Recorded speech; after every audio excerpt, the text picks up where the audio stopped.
अब शंकर जी की बात कर लो, आप शंकर जी की पूजा, हमारे देश में अब सावन सोमवार आ रहा है, सोमवार के दिन क्या होगा, सावन के दिन, सावन में आएगा सोमवार या सावन का महीना, सारे लोग शिव मंदिर जाएंगे, जाना चाहिए, गलत नहीं है। पर मुझे एक बात बताओ, शिव के मंदिर में जाने वाले लोग क्या शिव से कुछ सीखते भी हैं कि केवल मंदिर जाते हो? हमारे यहां मंदिर इसलिए नहीं बनाए थे कि तुम जाके केवल लोटा भर पानी चढ़ा के आओ। अरे मंदिर इसलिए बनाए थे कि वहां जाके, मंदिर अपने आप में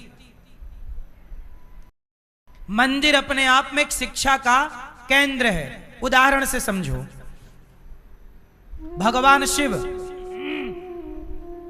चलो बताओ, जब भरी सभा में दक्ष प्रजापति ने शिव को अपमानित किया, शिव को गालियां दी, तो क्या शंकर जी ने उत्तर दिया? क्या किया शंकर जी ने? चुप रहे। क्या आपको कोई गाली दे दो चार तो चुप रह पाते हो? क्यों? फिर शिव की पूजा का मतलब क्या हुआ? शिव के आदर्शों पर तो चले ही नहीं।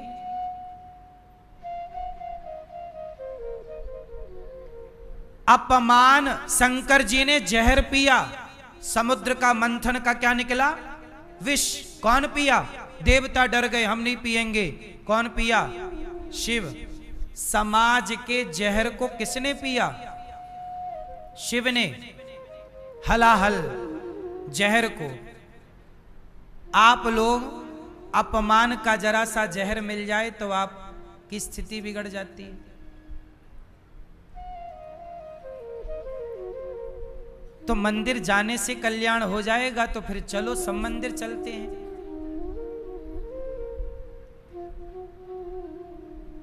आज लोगों ने अर्थ का अनर्थ कर डाला। मंदिर जाने का मतलब ये था ही नहीं जो आप कर रहे हो। लोटा भर दूध ले जाके डाल दिया। क्यों डाला? पता ही नहीं। सब डाल रहे हैं तो हम भी डाल रहे हैं। कौआ कान ले गया तो कौआ के पीछे भाग गए। कान भी तो देखते कि है कि गया।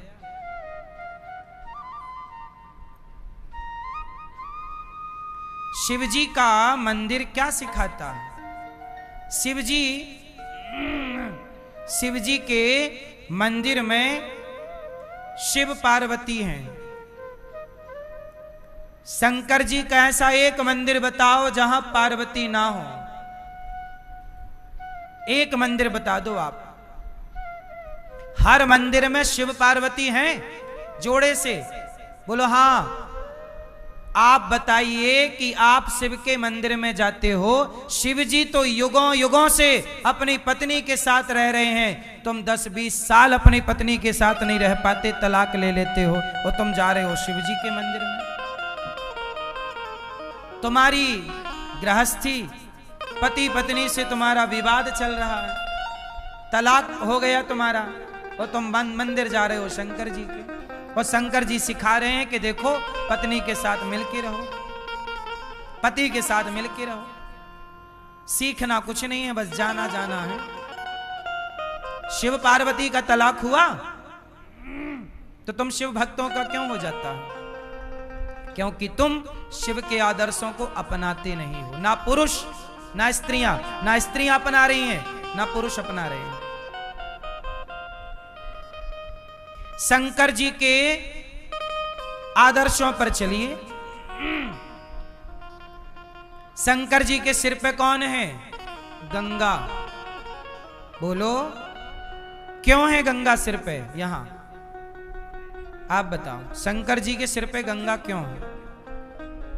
सिर पे ही क्यों रखी? हाथ पे रख लेते, पीठ पे रख लेते, कंधे पे रखते। यहां क्यों रखा? समाज को सिखाने के लिए।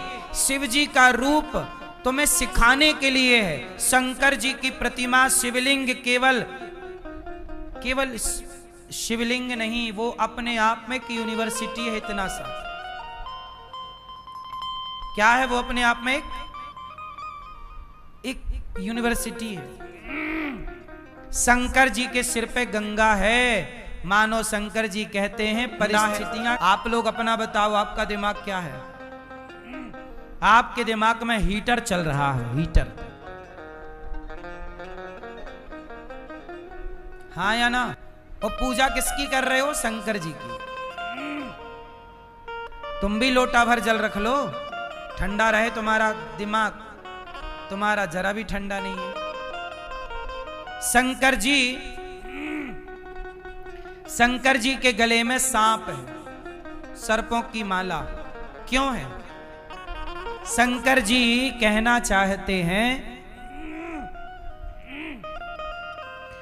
कि सांप जो है वो काल है। काल ब्याल मुखग्रास त्रास निर्णा सहित अबे। सांप काल का स्वरूप है। सांप मिल जाए मतलब मृत्यु मिल गई। बोलो हाँ। तो सांप काल का स्वरूप है। शंकर जी काल को गले पर लटकाते हैं कि यार चिंता ना कर, तेरे हृदय में भगवान है तो काल तेरा कुछ ना बिगाड़ेगा। इसलिए वो कालों के काल महाकाल है। शंकर जी को भगवान पर इतना भरोसा कि भगवान राम उनके हृदय में रहते हैं और काल गले में लटका। जिसके हृदय में भगवान होंगे काल उसका कुछ ना बिगाड़ पाएगा। ये शिव जी का मैसेज है। पर कितने लोगों को ये मैसेज आया? कोई नहीं मैसेज ले रहा शिव जी का। जल जल जल, 1 लोटा 2 लोटा 4 लोटा।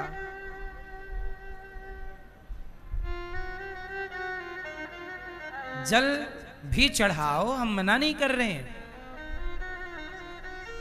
पर शिव के आदर्शों पर नहीं चलोगे तो क्या होगा बताओ ना।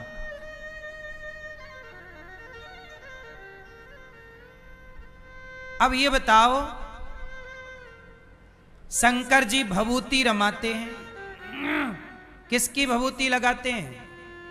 मुर्दे की। चलो बताओ शंकर जी भभूति क्यों लगाते हैं? उत्तर दो मेरी मां। शंकर जी भभूति लगाते हैं ये बताने के लिए, दुनिया वालों ज्यादा घमंड ना करो, एक दिन राख हो जाओगे। इसलिए भभूति राख लगी है, फिर भी तुम समझ नहीं रहे हो। फिर भी आदमी शिव के मंदिर में खड़े होके घमंड कर रहा है। शिव का भक्त है पर घमंड करता है। तो तूने शिव से इतनी बात नहीं सीखी तो काहे का शिव भक्त है? तेरा घमंड तो मिटा नहीं, तो शिव भक्त कैसे हो गया भैया? यदि शिव का व्यवहार तेरे स्वभाव में नहीं उतरा तो कैसे शिव भक्त है? राम का आदर्श तेरे व्यवहार में नहीं है तो कैसे राम का भक्त है? कृष्ण का आचरण, गीता का आचरण जीवन में नहीं है तो कैसे कृष्ण का उपासक हो गया तू?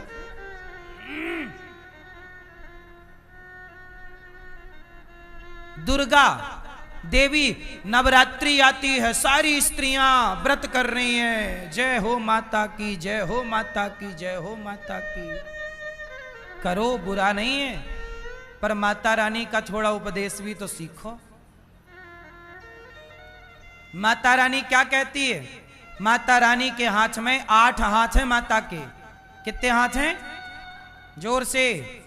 अष्टभुजाधारी है। माता के एक हाथ में तलवार है, एक हाथ में धनुष बाण है, एक हाथ में चक्र है। क्यों? ये माता रानी तलवार लेके काहे घूमती हैं? बोलो क्यों? वो शेर पे काहे सवार हैं? ये दुर्गा मैया शेर पे काहे सवार हैं? करती हो ना मेरी मां पूजा व्रत? चलो बताओ, दुर्गा मैया शेर पे क्यों सवार है? व्रत करते तुम्हारा बुढ़ापा आ गया। चलो बताओ। पता कुछ नहीं है, बस भेड़ चाल। सब चल रहे हैं, हम भी चल रहे हैं। क्यों चल रहे हैं पता नहीं। ऐसे में हिंदू सनातन संस्कृति का कैसे उत्थान होगा? दुर्गा मैया के हाथ कितने हैं? 8। चलो बताओ, भारत में 140 करोड़ लोग रहते हैं, किस स्त्री के हाथ 8 हैं? किसी के नहीं, तो दुर्गा मैया के हाथ 8 क्यों हैं? ये दुर्गा मैया 8 हाथ काहे लिए घूमती हैं? जरा उत्तर दो मेरी माँ। नहीं पता? ये गुलाबी मैया 8 हाथ काहे हैं दुर्गा मैया के? आप करती हो नवरात्रि में व्रत? हाँ या ना? करती हो माता रानी की पूजा? तो बताओ 8 हाथ काहे हैं दुर्गा मैया के?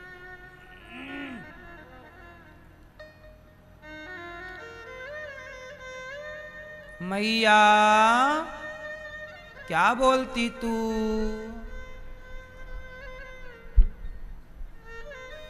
8 हाथ क्यों हैं? सुनो, दुर्गा मैया के 8 हाथ इसलिए हैं क्योंकि दुर्गा मैया के बेटे हैं 4। भगवान दुर्गा मैया के कितने बेटे हैं? वही जो हम कह चुके, फिर दोहराना पड़ेगा। दुर्गा मैया के 4 बेटे हैं, ब्राह्मण, क्षत्रिय, वैश्य, शूद्र। दुर्गा मैया बोली कि जिस दिन तुम चारों संगठित हो जाओगे तुम्हारे हाथ हो जाएंगे 8। 4 लोगों को खड़ा करो, कितने हाथ होते हैं? 8। दुर्गा मैया बोली जिस दिन तुम संगठित हो जाओगे उस दिन हाथ हो जाएंगे 8, और 8 हाथ हो जाएंगे तो जंगल का राजा शेर भी तुम्हारे वश में हो जाएगा। देखो मैंने वश में कर रखा हूं। तुम्हें कोई जीत नहीं सकता जब तुम संगठित हो जाओगे। तो अंग्रेज क्या जीतेंगे तुम्हें, मुगल क्या जीतेंगे तुम्हें? संगठित हो जाओ। लेकिन हमारे देश में दुर्गा की पूजा करने वाले लोग भी बिखरे हैं और पूजा कर रहे हैं दुर्गा की। दुर्गा मैया संगठन, दुर्गा मैया ये कहना चाहती हैं संगठित रहो। इतना सा मैसेज तुम्हारे पल्ले नहीं पड़ रहा है और पूजा कर रहे हो। तुम पूजा करते तो रहे। नवरात्रि तो तब भी थी जब 700 साल देश गुलाम था, तब भी तो नवरात्रियां थी। और जिस दिन संगठित हो गए अंग्रेज मुगल भाग गए कि नहीं? तो दुर्गा मैया की पूजा करते हो पर सीखते कुछ नहीं हो। तो करते रहो पूजा। फिर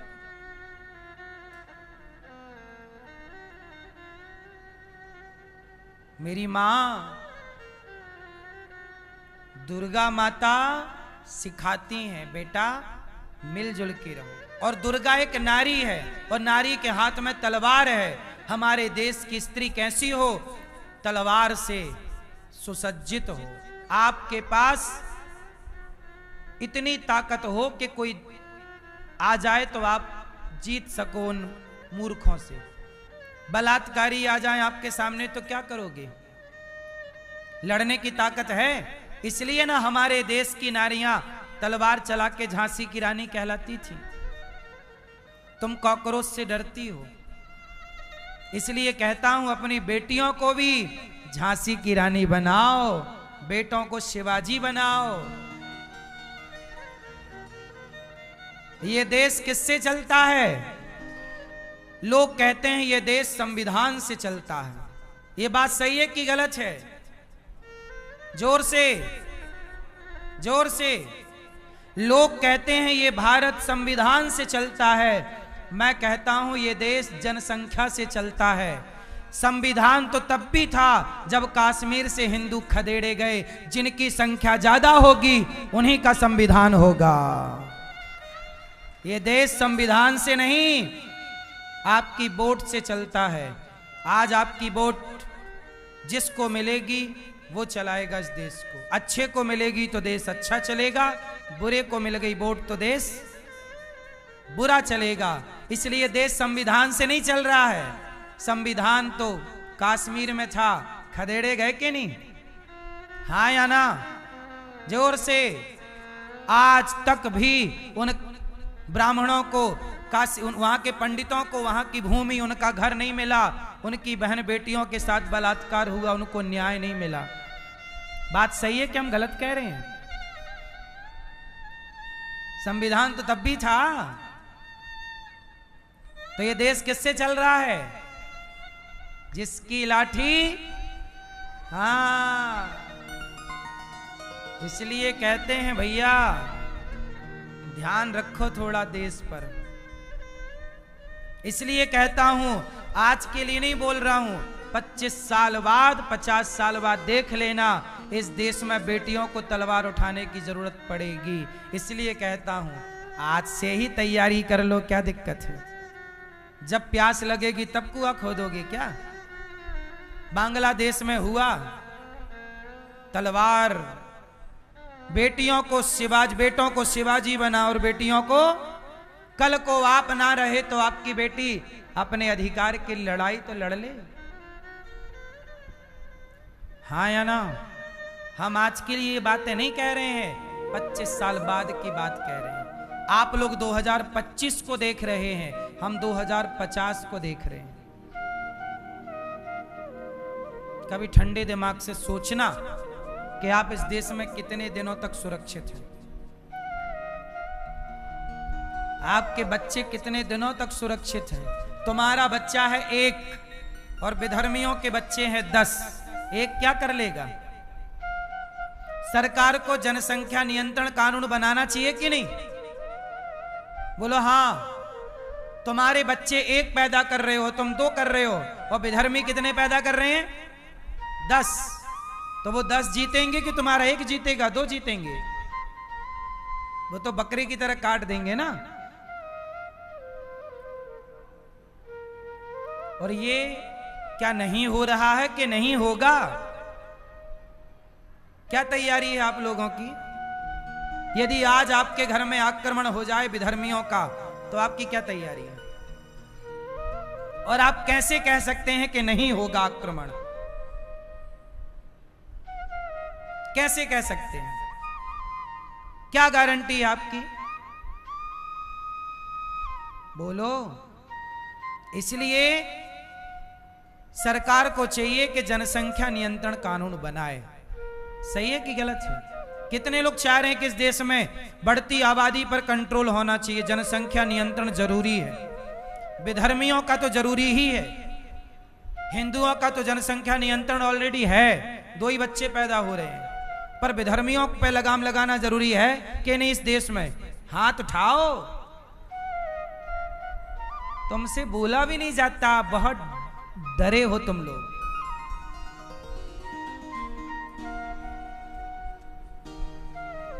हिंदू बहुत डरता बहुत है।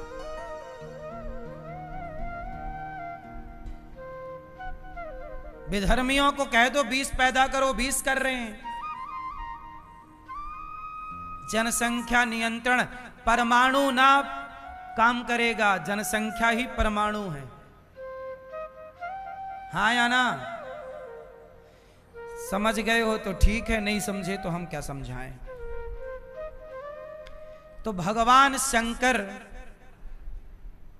माता सती, एक बार भगवान शंकर ने माता सती को त्याग दिया। सती ने गलती कर ली। भगवान शंकर गए कथा सुनने, माता सती को संग ले गए और माता सती से कहा कथा सुनो। कथा राम की थी, राम की कथा सुनी। कथा सुनने के बाद क्या हुआ?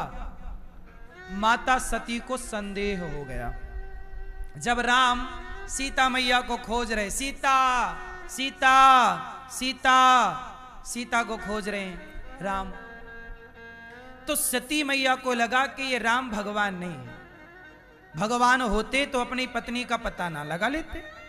और माता सती ने शंकर जी से कहा कि ये भगवान नहीं है, कोई पागल है, पत्नी के लिए पागल। शंकर जी ने कहा भगवान है, प्रणाम करो। माता सती ने कहा नहीं। खूब समझाया शंकर जी ने, पर नहीं मानी। तो कहा जो तुम्हारे मन अति संदेह तो किन जाए परीक्षा ले, जाओ परीक्षा ले लो। माता सती परीक्षा लेने गई, सीता बन गई और राम के आगे खड़ी हो गई। राम जी में आ गई रावण के यहां से। राम जी ने पहचान लिया, माता जी भोलेनाथ कहाँ है? जंगल में आप अकेली खड़ी हो। माता सती के तो पसीने छूट गए। माता सती बोली आप कैसे पहचान गए? शंकर जी बोले, राम जी बोले कि हमारी पत्नी हमसे पीछे खड़ी होती है, आप आगे खड़ी हो। और राम जी ने अपने को बता दिया कि मेरे से कुछ छिपा थोड़ी है। तो बोले आप फिर पत्नी के लिए रो क्यों रहे हो?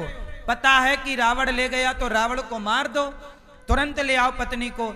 राम जी बोले रावण को तुरंत नहीं मार सकते, तुरंत मार देंगे हम, तो सीता तो तुरंत आ जाएंगी।